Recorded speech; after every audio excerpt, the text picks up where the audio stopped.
First item we have is bill introductions. Any bill introductions? Seeing none. We're going to move on to discussion of the governor's budget amendment number 1. Adam Profit, Director of Budget, is on WebEx. Adam, welcome committee. Thank you very much, Mr. Chair. Just want to make sure you can hear me. Yes, we can hear you. Now we can Very see you. All right. Well, sorry about that. Thank you for allowing me to come to committee today and for the opportunity to present Governor's Budget Amendment number 1. This is a two-parter, so if it's okay with the chair, I'll just go through both. Our meeting to order. First item we have is I'm sorry, 1 second, please. Bill introductions. There we go. All right, so the first piece of the GBA is for Department of Commerce. The governor is recommending adding $50 million that would be earmarked for the State Housing Trust Fund for the development of a rural housing revolving loan and grant program. This would be in addition to the $20 million that was in the governor's budget recommendation that went specifically for moderate income housing. This is another $50 million state general funds in fiscal 23. And it'll be administered by the Kansas Housing Resources Corporation. What they will do is administer loans and grants to rural communities for moderate and low-income housing development as well as infrastructure. There are several groups, and I think you've got a hearing coming up or a briefing anyway from some groups on the need for additional rural housing and development and infrastructure. They can certainly speak to that far better than I can, but the governor and the administration is in full support of this initiative, and that's where the $50 million comes from. If it's okay with the chair, I'll just move on to the second item. Yes. All right, thank you. So the second item is for the Kansas Bureau of Investigation, and it is to provide funding for an agency pay plan. So full disclosure, the KBI did submit a request for a pay plan in their budget, and the governor, when it came through, we felt like it wasn't specific enough and tailored enough for the needs of the agency. So she asked me to work with Director Thompson at the KBI and provide any resources necessary to develop a more tailored and more specific pay plan for the KBI. The director has done that. He worked with my office and with the Office of Personnel Services, and they have developed what we think is a very appropriate and good pay plan. So the governor is requesting to add $3.6 million, all from the state general fund in fiscal 23, to fund these pay plans. It is a three-parter. $1.7 million of the 3.6 would go to the commissioned officers, and there will be varying levels of increases across the different ranks. It is more targeted. The increases are greater at the front end of the spectrum than they are at the back end. That's to assist with recruitment and retention to get commissioned officers in the door and up and running, and then keep them in place longer. In addition to that, there's an 11% across the board increase for the forensic scientists. This is a highly specialized and highly technical group and highly skilled group of individuals that is highly sought after by the private sector and can candidly make a lot more money in the private sector very easily. So recognition of that, adding 11% across the board for that group. And then the third piece would be for the balance, the administrative staff, if you will, a 10% across the board increase there. This is recognition that they run a higher than desired vacancy rate. The barriers to entry to the KBI are much greater. There's a lot of background checks. It takes a lot longer to get a job offer. And once you're there, you're dealing with more sensitive information and the requirements are higher than they might be in other agencies. So a 10% across the board increase for that staff. With that, Mr. Chair, I'd be happy to answer any questions. Thank you, Adam. Is there questions for Adam? Senator Clays. Thank you, Mr. Chairman. Adam, if Spark money were available and it did qualify, would this $50 million still be appropriated, or is it an either-or situation? Thank you, Senator, for the question. I don't know the allowability of it, of Spark monies for this project, so I'd be hard-pressed to give you an answer.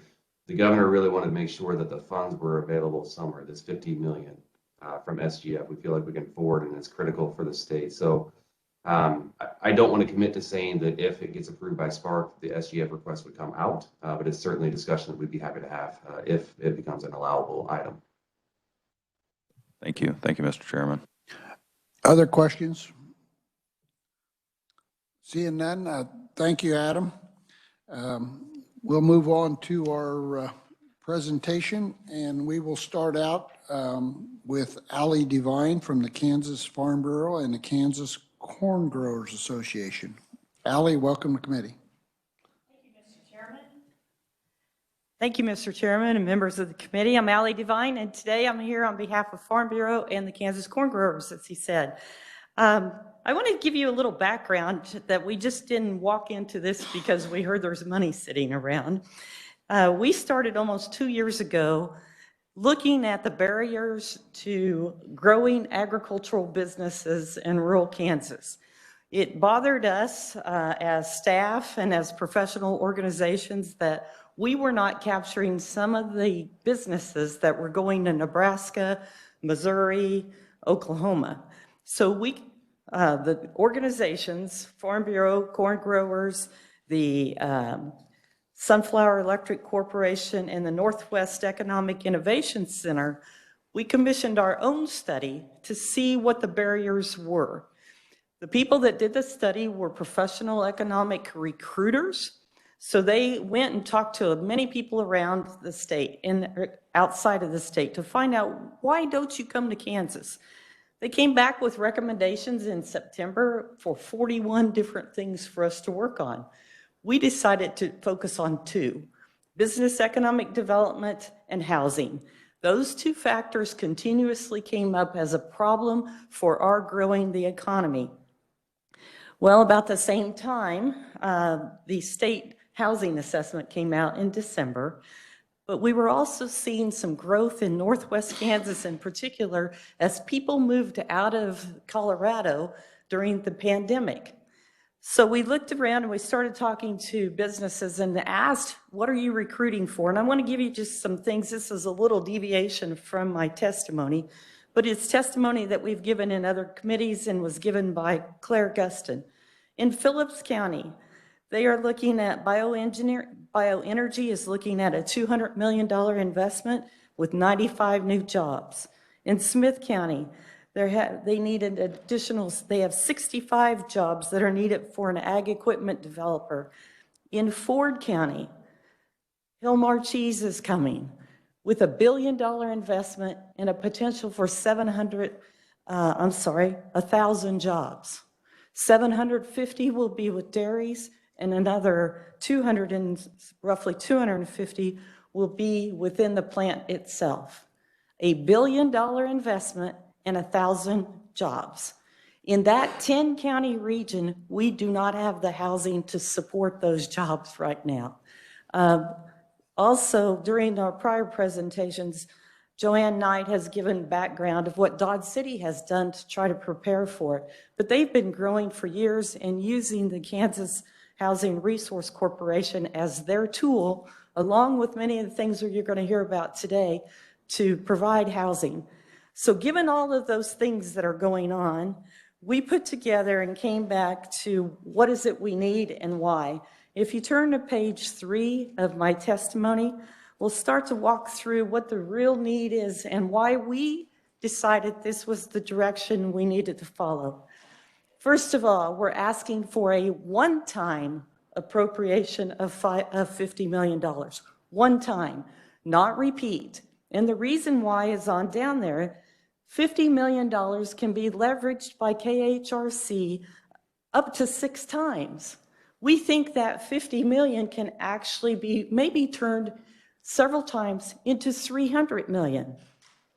The next thing, we have 20 organizations that are behind it. Once we started as our original group, we have first talked to the bankers. You always need to talk to our friends in the banking industry.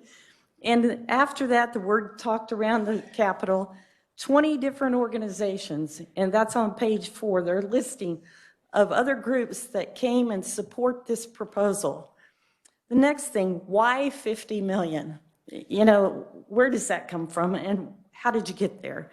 Well, first of all, if we wanted to replace the 1% that the statewide housing studies showed was inferior housing across the 96 counties that would be eligible under this program, it would cost about $105 million. We felt like to really get things started, 50 million would be a good place to start. Again, as the budget director said, this is in addition to the governor's $20 million that was for the MIH program only. That's the moderate income housing program only. Why did we pick KHRC to put the resources to? It's really simple. We went as non-economic development people, we asked banks, we asked developers, we asked community leaders, what programs are working best for you? And repeatedly it came back to KHRC's programs. They're respected, they have a proven track record, they have annual reporting, they have legislative oversight, they have a governing board of professionals. They met all of the criteria for an organization that we as groups felt we could support. Not only that, they have public input into their programs and how they'll be prioritized and worked. So what's the next question? KHRC has about 20 different programs, and there's a person here who can answer it, Jeanette can answer it. But we focused on those programs that were most used by rural communities. The moderate income housing program, the tax credit development financing programs, and there are bills that a couple of which you've passed here in the Senate and in the House that would be very effective and tools for this as well. Weatherization and first-time buyer down payment assistance for first-time borrowers. And then we talked about guaranteeing financing for buyers who, when the cost of the build is higher than the appraisal cost. And that's a unique thing that happens in rural communities. It may cost more to build the home than it will appraise because the appraisals have been repeatedly low and infrequent. I'll give you the example. We recently sold my parents' house in Meade County. To find a comparable square footage and like scenario, they had to go back 7 years into like 5 different communities. So finding a even comparable house to appraise is difficult. And again, we have people coming who can talk more about it. We have outlined the numbers that we think would be appropriate out of the $50 million and how it could be divided. Their recommendations. The first thing we would ask is give KHRC flexibility to move money within it if it needs to do it.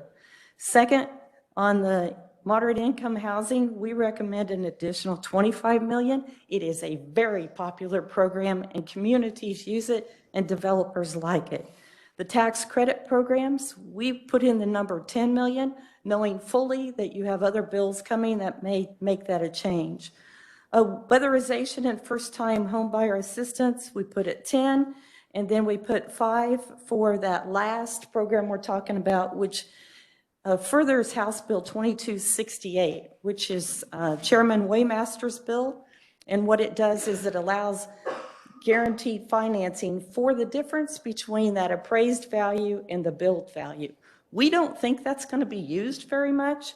We think it's something that we should keep as a tool for the KHRC to implement. The next question is what communities are available or eligible? Cities and counties that are 60,000 population and less.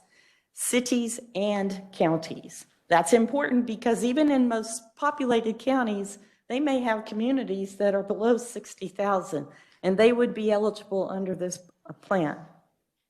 How will the funds be awarded? And this question has come up repeatedly. What's going to be who's going to get the money? How are you going to decide it? KHRC will probably have public meetings, receive public input, and they will have a criteria for that may include things like economic development, need, absolute need, and what kind of support do they have locally? All of the conversations we've had before is most legislators want the local communities to have a role in the game. They want to have commitment, and those are all factors they would be looking at. Again, the question of how can the funds be leveraged? Historically, KHRC has leveraged for every dollar of public funds, they've been able to turn it 6 times. And finally, why do you use state funds for housing? And you're going to hear from the banks and you're going to hear from developers. This is not a high urban marketplace. This is not Johnson County, and I'm not faulting them. It's just a different type of market. And by that I mean appraisals are difficult, costs of bills are difficult, cost of finding people to move into a community, to build, the litany of issues, and what I would call the lack of investment speculation is not there in rural communities as it is in more urban areas. So, Mr. Chairman, we promise to keep it quick, so that's where we are. Thank you. I'll answer any questions or defer them to somebody smarter. I think we'll go ahead and do questions. Senator Clays. Thank you, Mr. Chairman. Can you give me an idea of how first-time homebuyer down payment assistance solves the issue with not having enough houses? It seems to me that it would create more artificial demand on purchased homes. You know, the beauty of going first is you get to defer to the bank. I'll let Alex answer that one. Thank you. The bank then. Thank you. Other questions for Ally? Senator Fagan. Thank you, Mr. Chairman. Thank you, Ally, for your presentation.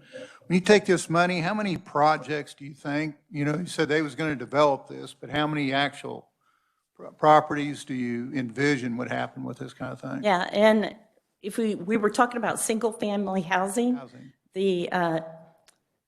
our estimate is around 1,200 houses. 1,200, okay. And if I'm wrong, somebody's going to correct me. I have next Senator Petty. Thank you. And Ali, thank you for being here. I'm just going to chime in that earlier this week, the Early Learning Caucus, we had a forum, and it was on the economics of childcare. 3 communities in our state, all with under 60,000 population. And one of which you've mentioned with companies coming in, and what she shared was, hey, we're now talking to these companies as they come in about that as part of their investment is also childcare, because they can't have the employees if they don't have the childcare. But she said in the top 3 of our problems are housing, and so we don't have the housing. So that's the other need, just as you mentioned, those companies that are looking at our communities to come in, that they aren't able to provide the housing. So this certainly matches up, but they're also talking to those companies and saying, hey, how can you address this child care need as well? Part of the discussions that we've had, especially when you talk about housing that is directly impacting a particular economic development piece, that they are planning. When they plan the housing piece, they're now planning the child care facility with it. Thank you. Senator Saltram. Thank you, Mr. Chairman. Good morning, Ally. Thanks for being here. You indicated that this could provide roughly 1,200 units. About what time frame are we looking at? When the director, Ryan Vincent director of KHRC, Ryan Vincent talks about it, he talks about it, they would probably have bids go out, RFPs go out later this summer, or summer to fall, respond by late fall into winter, may possibly start building in late winter, and probably so within 18 months we could make some change. And one of the things I want to point out, one of the reasons why we were adamant about State General Fund and putting it in KHRC is this. We couldn't figure out all the requirements of Spark to know whether we were Spark eligible. That was our first question. The second is that if we were Spark eligible, if we put it into KHRC, it could not roll over from year to year. We would have to have it out the door at a specific time. So the reason we thought state general funds to KHRC made the most sense, it gave the most flexibility on time where they could phase in the program and make sure we get it to the right places. Senator Saltram. Thank you, Mr. Chairman. So your number's 50 million. You don't really care where it comes from. That's correct. So if we were to cut the SGF budgets from all the agencies, whether it's 1/4% or 0.5% or whatever, came up with 50 million, it wouldn't matter to you, rather than spending new money. Ooh, that's a loaded one. You don't have to answer that, but I think Thank you. I think it's an idea we got to consider. Thanks. Thank you. Senator Hawk. Thank you, Mr. Chairman. This may be a question for Alec or somebody else. We've heard about private activity bonds, and that, I think that's federal dollars. It's not money that comes, but it's money that's available for borrowing, and it's $300 or $400 million a year, and money has been cheap enough that there really hadn't been a demand for that. Do you think this 50 million might help in terms of being able to leverage that, and is there a need for cash to loan out in the banking community now with what's going on with inflation, or is that still something, and I think it was focused mainly on housing in Sedgwick and Shawnee County was the focus of it, but just curious if there's any interconnection to those PAB monies. Senator, I can't address the PAB directly, but I want to pause a couple other points in here. The first of which, the Wall Street Journal today has an article about housing, and the high demand nationwide is causing a different activity in the economy. So I would just tell you, read the Federal Reserve piece that talks about why they're talking about raising interest rates. Second, housing is so fundamental to other economic pieces that if we don't start getting it right, we're going to have longer term problems. In a prior hearing when we talked about it, and it may come out today, people were saying, well, we're so far behind. How are we ever going to catch up? We don't catch up in Kansas until we give the incentives other states are. One developer stood in front of the committee and said, hey, we can't keep our crews here in Kansas when we can move them to go to Oklahoma or Missouri, where they already have the financing that makes projects worthwhile. And the other point I want to make is, of all the KHRC programs, the MIH program that has been funded at $2 million a year is the only state-funded program. Everything else is building on federal dollars. So that's why they can leverage state dollars to federal dollars up to 6 times. I'll let somebody else deal with the PAB. Other questions? Senator Fagg? Thank you, Mr. Chairman. When you talked about in your presentation here, 1% and 105 million, that's a big number. Yeah. And so this is kind of a start, no question about it. In this leveraging, is the city and counties, do you envision going to be doing some kind of part of the, I think we all need to be part of this. So I just wonder if you'd talk on that just a little bit. Sure. Actually, most of the money flow through requests from cities or counties. So they're very much a part of the piece. And I have because I'm a graphic, I have to see the picture. I have a chart that shows how these programs work. I'd be happy to pass them out. Also, for those of you on the committee that have 60,000 or less populations in your counties, we went back and took that 1% to calculate exactly how many houses would that be in your area, and I can get that back to you. So yes, it's all about partnerships. It is public-private partnerships work for these purposes, and the deals won't work without them. Senator Alley? Thank you, Mr. Chair. Thank you for being here today. I'm intrigued by this, but you mentioned something, and maybe I did not hear you right, but you mentioned a 60,000 population or less in the cities or counties. That's correct. So how many cities do not qualify? I don't know. 7. Well, That means Lenexa qualifies for this program. So anything below Lenexa qualifies for this program. Is that rule? well, let me just tell you where we came from on the 60,000. The reason we use 60,000 is that's the criteria for the moderate income housing program. and it's the one that's been most used in rural Kansas. So if others came into the projects, we didn't say no. We didn't want to get into the who's in and who's not. We wanted to use the existing programs. Okay, thank you. Senator Fagg.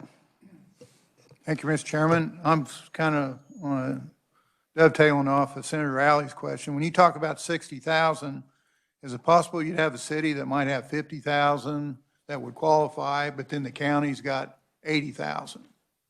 I'm just wondering how that part of it works. I'm going to let the KHRC people Thank you. tell you that. Thank you. Any other questions? Ally, I might ask one. You did mention this is a revolving fund, so money comes and goes and comes and goes. Is that correct? Mr. Chairman, there is a term of art in revolving fund. And Alex Orrell's going to tell you more about what that term of art is, but here's the intention. As money is lent or loaned to a community, and as they pay it back, it can be reloaned to another entity. So like I said, there's a term of art in finance, a revolving fund. Let's call this recycled money, okay? Okay, and if you want to pass out that graph you have, that would be great. I'll do it. Thank you. Thank you. Okay. Next, we'll have Alex Orrell with the Kansas Bankers Association. Welcome, committee, Alex. Good morning, committee. Yes, I am Alex Orrell, appearing on behalf of the Kansas Bankers Association today, representing the 99% of the headquartered banks in Kansas that employ more than 22,000 Kansans that provide financial service in every county of our state. I appreciate the committee taking a hard look at this issue because I do believe this discussion is significant and has long-term effects in our state. You're probably wondering why the KBA is actively involved in housing this year. It's pretty simple. If you don't have jobs and you don't have houses, you don't have economic activity. And we've seen that, we've heard that from bankers across the state that we need to do something about this. And we knew the statewide study was going to be released last year, and we knew there was going to be a significant amount of housing proposals this year. So actually last year, at the direction of our chairman of our board, Mike Avey from Coffeyville, Kansas, we created a community development and housing task force to look at these issues. Because as Ali stated, this is public and private partnerships, and we wanted to be a resource and we wanted to be helpful to see what we can do and the expertise of my members to provide. And we came up with this, in my testimony, that we recognize there is a shortage of attainable housing for both low-income and moderate-income Kansans. A shortage of quality housing is an undeniable barrier to economic growth and development for any community, whether it be rural or urban, but specifically rural. They do have more challenges than the urban communities. And our bankers and our membership are committed to seeing that everybody who dreams of home ownership has that opportunity. And we support policies that help encourage the improvement of existing houses, generate new construction, and incentivize financial investment in this. And we do believe this proposal, as well as some of the other pieces of legislation that Ali went over, and I'll go into some of them here shortly too, achieve that. And so that is why we're here to support Kansas Housing Resource Corporation. You heard Ali, they do have a long track record of success. Our bankers work very closely with the KHRC, and they do have industry representation and oversight. Actually, the chairman and vice chairman of the KHRC board right now are bankers. And the vice chairman of the board is the former chairman of the KBA board of directors 4 years ago. Very good bankers that understand rural and urban needs and that are providing oversight and guidance to the KHRC. So we do partner with them and think they do a fantastic job. Ali mentioned some other pieces of legislation that before you.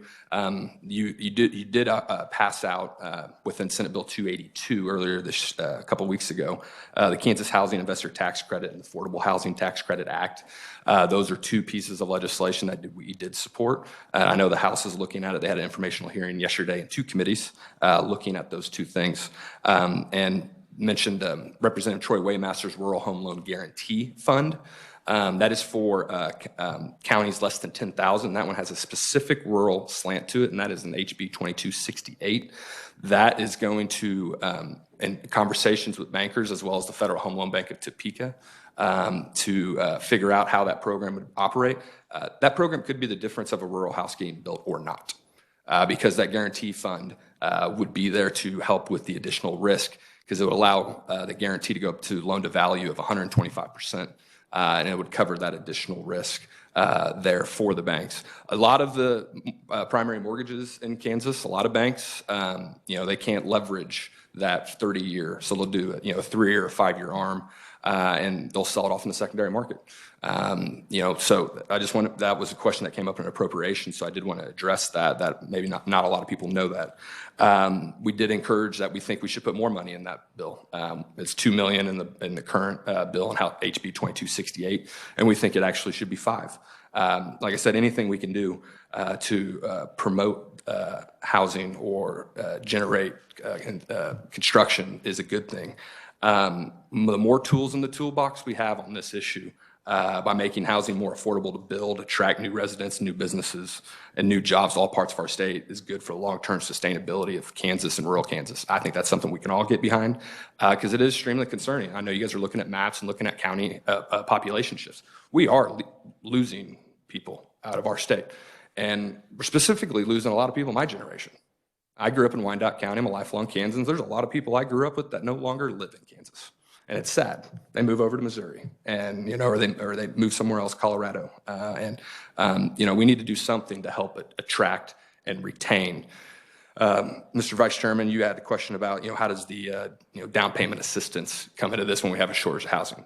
That is another tool that I think can be utilized along with these other programs. Ms. Devine mentioned housing and having a ripple effect. I know the Kansas Realtor Association has a very good testimony on this too. I mean, we're losing a generation of first-time homebuyers. And when you think about that, when people aren't buying their houses in their 20s, they're not buying their first house until their mid-30s, they don't have that equity. They don't have that extra additional thing to start a business or do other types of investment in their communities. And if they did buy that house at a younger age, they're more likely to stay here. They're more likely to put down roots. They're more likely to raise a family and start a business or stay working at their current employer here in Kansas. So that's why the down payment assistance is in there. Anything we can do to help people get into homes and be buyers and not renters is a good thing for our state for long term. So it's just a small piece of this. It's not the major piece of it, but I do think it is just an additional tool that we can utilize to help attract and retain. So I appreciate the committee looking at this. There is one other thing I'd like to direct you to, and I don't know if how many have looked at the statewide study that was released in the end of December. I actually had the pleasure of serving on the technical committee that provided feedback for that study. But the first goal and strategy from that document is regarding adding or freeing up more middle-income housing, and I'm going to read you directly from the study. Capital or incentives for those projects is often harder to find, and returns on investment are seen as lower. To address this, a mix of incentives should both improve existing housing units and generate new construction. That's the first goal listed in the statewide study that was released in December. We do believe this would help address that. I'd bring up the other bills not to compete with this 50 million, but unfortunately and ultimately, there's not one way to fix this. It's going to have to be a multi-pronged approach and multiple different type of programs to incentivize builders, to incentivize businesses to relocate here that there is housing, to incentivize people to buy houses and get them into homes. If we can couple all of those programs together, I think it could be something very, very good for our state. So, Mr. Chairman, try to be brief, but I appreciate you and the committee's work and allowing me to be here today, and I'll stand for questions at the appropriate time. Thank you, Alex. Senator Clays? Thank you, Mr. Chairman. Alex, I appreciate the explanation.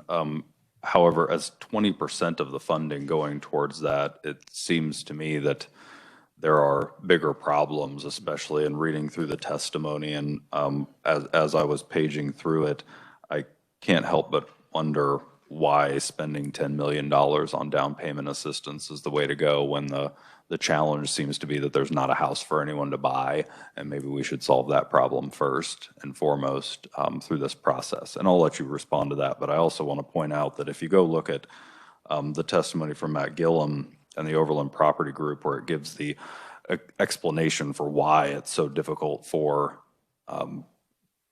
builders, developers to build out in areas where the the rents just can't justify the investment. A lot of it does come down to, and full disclosure, I own three developments, but those are very difficult to build and get to pencil without having some substantially discounted interest rates on the loans. And perhaps there's another way to find areas where a state government can assist with low-interest loans for developers to get some of these projects off the ground. We have idle funds in this state that collect minimal amounts of interest, and PMIB might be a way to utilize roughly $350 million to guarantee loans on some of these projects. Certainly, real estate's not a poor investment.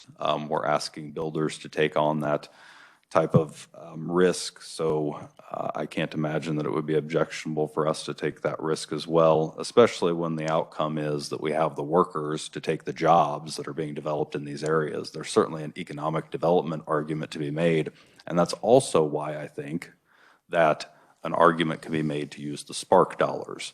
While Spark is very specific towards infrastructure being water, sewer, things like that, and not necessarily vertical, it does have a economic development component to it where actual housing builds can be an allowable use. So all of those parts, sort of a stream of consciousness here for you, but and I don't oppose this, by the way. I don't oppose it. I just think the more of the dollars need to go towards the problem that's sitting in front of us. But those are just some things to think about as we try to address this larger issue of we have the jobs. The jobs are there. Thousands of them west of Topeka that are outside the Wichita area. We just don't have the people. And I don't know where they're coming from. I don't know which state's having this huge economic downturn where we're going to have all these people move into our state to take the jobs. I think this is happening in a lot of places, but certainly solving the housing issue is first and foremost not an issue of down payment assistance. Yeah, and if I can address that specific piece of the proposal, not all of the 10 million was for down payment assistance. That could go for weatherization, it can go for a multitude of projects. So our recommendation wasn't just 10 million for down payment assistance, but 10 million to fund those type of programs that they currently have, enhancing their current tools. Yeah, so I did want to make we're not saying to put 10 million just for down payment assistance, but we do believe some of that 10 million for those programs could be used for that. But I do absolutely understand your comments and appreciate them because, yeah, you're right. We got to get houses first, without a doubt. Now, if I can address MIH too, you talk about infrastructure. That's also the wonderful thing about MIH. That money can be used for infrastructure development, not just housing. So that's why it has been successful, because it's expensive. I mean, if you own a development to do that infrastructure development, it's hard to do. And you heard Matt Gillum. Saw his testimony, but he told the House Appropriations Committee yesterday they're a Kansas-based company that they used to do 95% of their development in Kansas, 5% outside. That is now completely flip-flop. He only does 5% here in Kansas and 95% out of state. Sends them to other states because these other states have more incentives and more programs like this on the books that are attracting our developers and builders away from our state. Senator Fagg. Thank you, Mr. Chairman. Thank you, Alex, for your presentation. You was talking about HB 2268 in here, that about the $2 million that it was blessed, and $2 million sitting out there for counties less than 10,000. That kind of mirrors what's in the program that Allie gave, wasn't it, her item D? Because it's talking about the same kind of thing. The only difference is didn't say anything about the counties under 10,000. So I think we kind of addressed that, haven't we? So yes, what we're saying, the 5 million within Ali's testimony is the same thing as the HB 2268. And we're just saying if we're going to pass a mechanism and a program, we would actually encourage to put more funding developed, but it is the same program. Yes. Other questions? Seeing none, thank you, Alex. Thank you, Mr. Chairman. Thank you, committee. Next, we'll have Matt Fulson with the Kansas Housing Association. Matt, welcome, committee.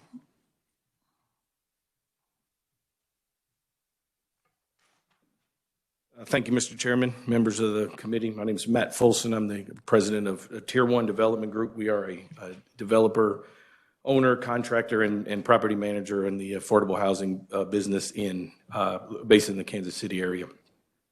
I serve on the Kansas Housing Association Board, and I'm here today representing our membership of nonprofit and for-profit developers, builders, CPAs, financial institutions, economic development organizations, architects, and other professionals that are dedicated to the provision of affordable housing across Kansas. I appreciate the opportunity to share some of why I feel these programs are important, and these incentives are critical to the development of housing across Kansas. My KHA colleague, Matt Gillum, has been referenced several times in his previous testimony. He went into some detail about developing in Olathe versus developing in Salina, for example. And I'm not going to get into the specifics of those numbers for purposes of this testimony. I'm going to speak in some general terms. But urban and rural communities have housing shortages and challenges to developing in each. However, in addressing these challenges, Kansas has got to be consistent and flexible. There's not a one-size-fits-all approach to solutions to the housing crisis. Kansas residents have had challenge finding housing, and communities have struggled to meet comprehensive plan goals to develop housing in their various communities. So significant and consistent funding is necessary to adequately address the shortage and create stability in housing. It's significant because of the need that's been established by the housing study, and consistent to attract consistent interest from private developers and investors into Kansas. Urban development has its own challenges: higher wage rates, typically, generally more bureaucratic development processes that cost additional time and money. Larger projects have larger funding gaps. And then the construction cost increases that have resulted from the pandemic. That's not unique to urban, it's on the rural side as well. But those communities have lower rental rates in those markets, making deals harder to pencil, as we've discussed here earlier today. The lack of contractors and subcontractors in some of those markets means labor's got to come from farther away, and so that may cost additional resources as well. But again, these issues have to be met with flexible additional funds that allow all types of projects, both urban and rural, to go forward and expand the reach of the existing resources across our housing industry. I should take a moment just to, there's a couple of things I'd like to say about the skin in the game argument, which I've heard in several testimonies. These projects take real time. It's a year to 18 months to, a year to 18 months trying to locate a site, locate a community, and then you start the numbers after that. But there's real time and effort and energy and money that's spent in the pre-development process. And once you get into this, and once you start putting together the funding mechanisms, it's not just a pull up and get a check and you're off and running. There's oversight. There's real oversight with the other programs that these funds leverage.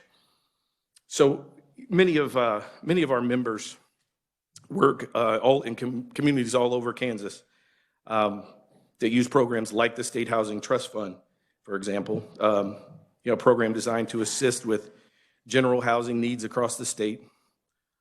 These funds allow communities to transform existing properties, increase the availability of housing that serves their populations. These programs build momentum within these communities. They spur private investment in these communities, and they create local participation in a public good.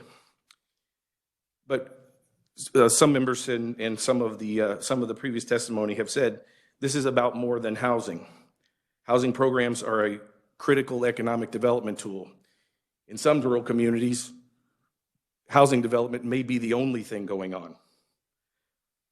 Housing programs stretch the already scarce resources that KHRC administers. It incentivizes private investment in Kansas communities, and it provides one of the things that the legislature can feel comfortable about is it provides more tools to a proven, responsible, quality housing organization, KHRC, for furthering its mission of creating and preserving affordable housing. Lastly, I'll leave you with this, and I apologize. I meant to be a little more brief than I am. But I believe when policymakers consider this type of legislation, it's important to remember that these things are about stories and people, in addition to the money that's being requested. If you'll indulge me for a moment, I'll talk to you about a project that we completed in Council Grove, town of 2,260 people. As of 2019, there may be 4 or 5 more today. We renovated a senior property that was built in 1978 and hadn't had any significant investment since then. The property it was and remains home to 33 senior low-income households. It was accomplished through the tax credit program administered by KHRC. Our Neosho Plaza project would not have been possible to do, not possible to preserve, without the tax credit program and the gap funding that completed the feasibility for the project. That gap loan induced a local Council Grove bank to participate in a $2.6 million private investment in our project. The public-private partnership is what makes this program work for the benefit of communities and residents alike. The residents I serve really don't concern themselves day to day with the difficulty of developing in rural Kansas or funding gaps or anything like that. But I tell you what they do concern themselves with and what they feel is the work that you guys do here and the work that our industry does every day that shows up in the form of a renovated place for them to call home. We need more stories like that, and that's why this legislation is important. Thank you for having me here today, and I'll answer questions with the group. Thank you, Matt. Questions? Senator Fagg. Thank you, Mr. Chairman. Thank you for your presentation. One of the presentations earlier, they talked about loans are made and repaid into the program. So on these loans, what happens if somebody doesn't repay it? Are we treating this as a grant, or is this a loan? Are we paying a mortgage on a house? Typically, these projects, the loans that I'm referring to go into the projects as cash flow loans, as soft loans. So they're paid at the conclusion of either they're paid on an annual basis out of surplus cash that come in on the property, or they are or they're paid once a refinance happens. There isn't a provision in the documents for them to be granted. Okay, thank you. Other questions? Senator Kirshen. Thank you, Mr. Chairman. And my question is really, well, thanks for being here and exposing us to this information. But we got a new project here started. What's been done in the last 2 years, or maybe 2 is not the right one, but looking back, what projects have you done and where you're focused? And then now we determine where we go from here with this 50 million we have here. So I need a little history. Certainly. See, certainly. Our first project in the state of Kansas was in Leavenworth. And from there, we moved the other direction to a project in Kansas City, Kansas. But then the last 2 projects that we've done, one that I mentioned in Council Grove, and then the one we just started a project, we just closed one in Winfield. Both small, very small properties in very small communities. Neither of those properties is possible. It's not possible for them to pencil, even with the tax credit help, even with the tax credit program, is not possible for them to have been done without these gap funding loans. And so if there's more of that resource, there's more housing that can be leveraged out of that pot of money.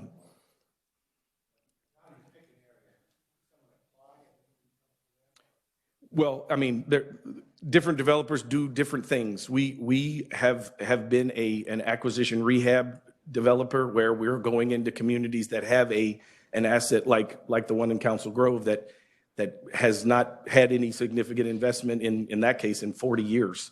And we'll look for the property that's already existing and look to make a preservation play. We're trying to make a bad situation better. Other developers are in conversation with communities that are looking to bring housing in because of employers coming in or other economic development activity that requires housing. I look for more of that to happen because of the housing study and the availability of some of these programs that we're talking about. Other questions? Seeing none, thank you, Matt. Appreciate your being here today. Committee, I'd also point out we have written only from Mark Toom, Kansas Association of Realtors, Martha New Smith, Kansas Manufactured Housing Association. And if there's no other questions, thank you, and we are adjourned.